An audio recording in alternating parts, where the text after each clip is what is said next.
for the purpose of gladdening good people. Knows.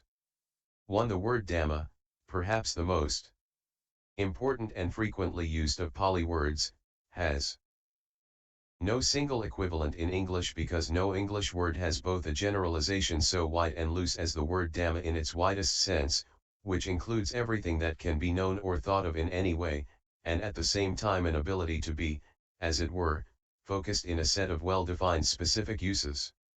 Roughly Dhamma equals what can be remembered, or what can be borne in mind, dharetabba, as kamma equals what can be done, katabba. The following two principal, and overlapping, senses are involved here: a. The law as taught, and b. Objects of consciousness. a. In the first case the word has either been left untranslated as Dhamma or it has been tendered as law or law. This ranges from the loose sense of the good law, cosmic law, and teaching to such specific technical senses as the discrimination of law, causality, being subject to or having the nature of. b. In the second case the word in its looser sense of something known or thought of has either been left untranslated as Dhamma or rendered by state, more rarely by thing or phenomenon, while in its technical sense as one of the 12 bases or 18 elements mental object and mental datum have been used. The sometimes indiscriminate use of Dhamma, state and law in both the looser senses is deliberate.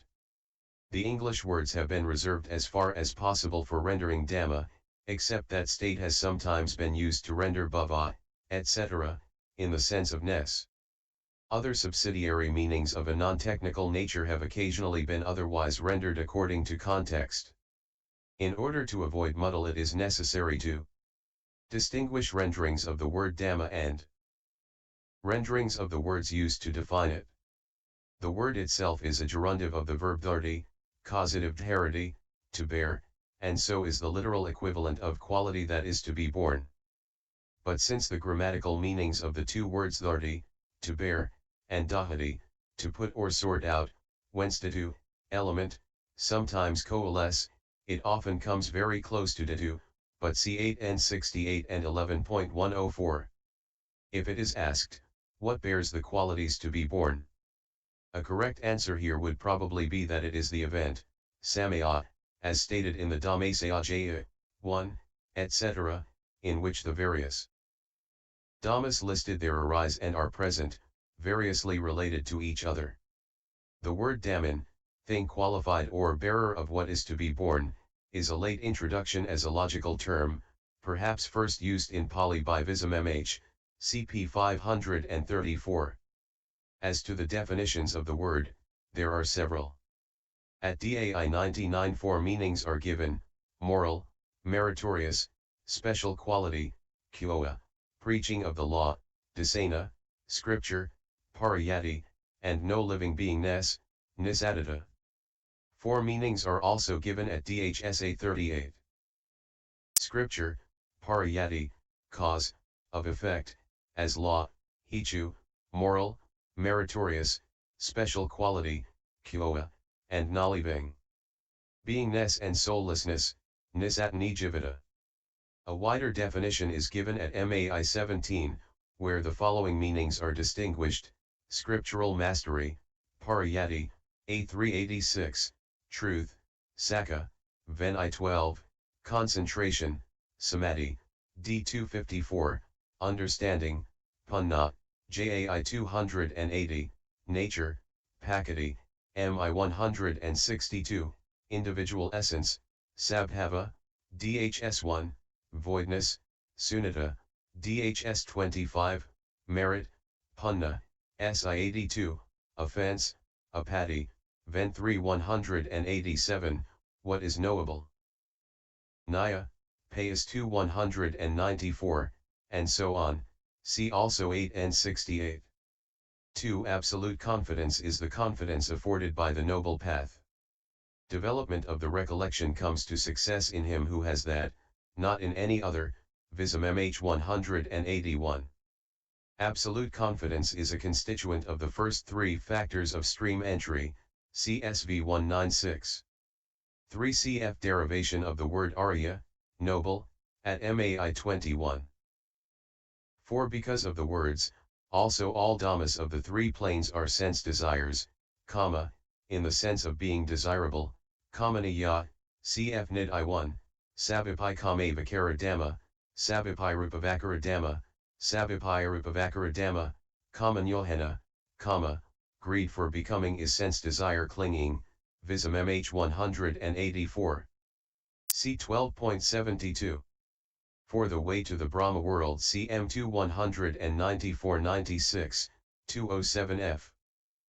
5. Reading Thai Nadathena Naoi with visum might. 6 C 17.253f. The word bhava is rendered here both by existence and by becoming. The former, while less awkward to the ear, is inaccurate if it is allowed a flavor of staticness. Becoming will be more frequently used as this work proceeds.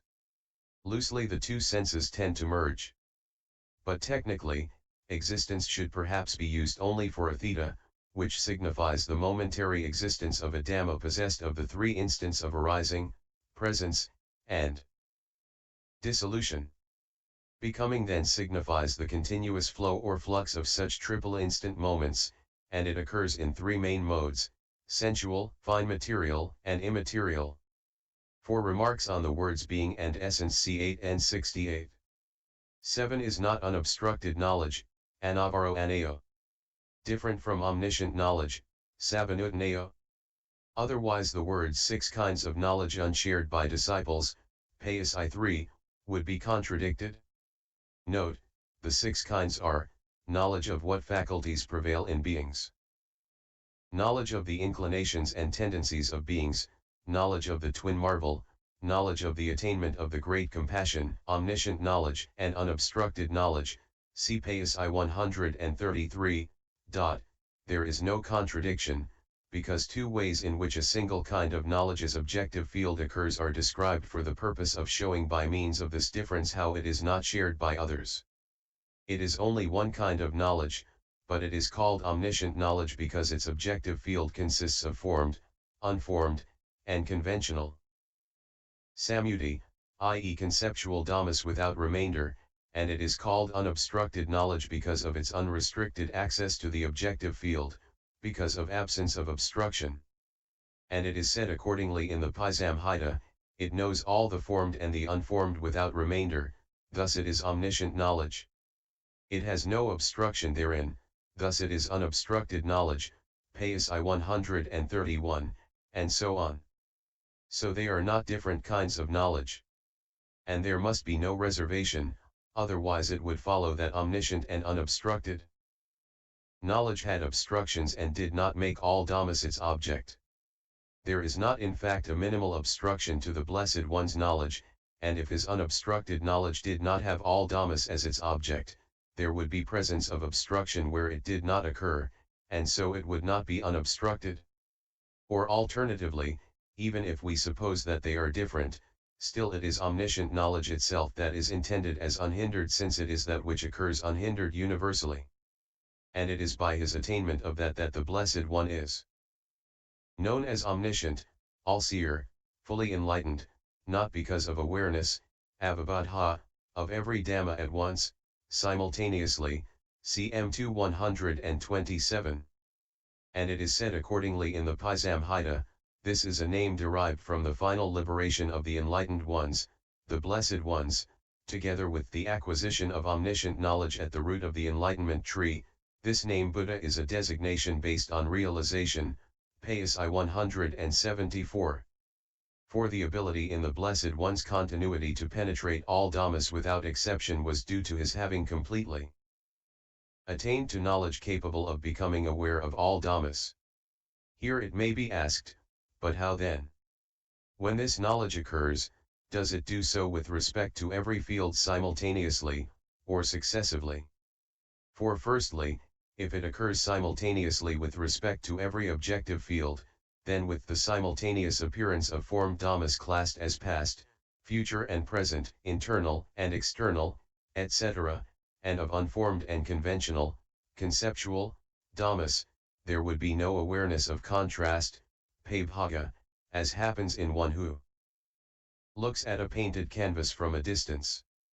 That being so, it follows that all dhammas become the objective field of the Blessed One's knowledge in an undifferentiated form, anarupita, as they do through the aspect of not-self to those who are exercising insight. Thus all dhammas are not self, dhp 279, th 678, mi 230, 264, s3 132, ai 286, 414, payas 2. 48, 62, Ven I 86. Cf. also A3 444, 488, 338, SN 1076.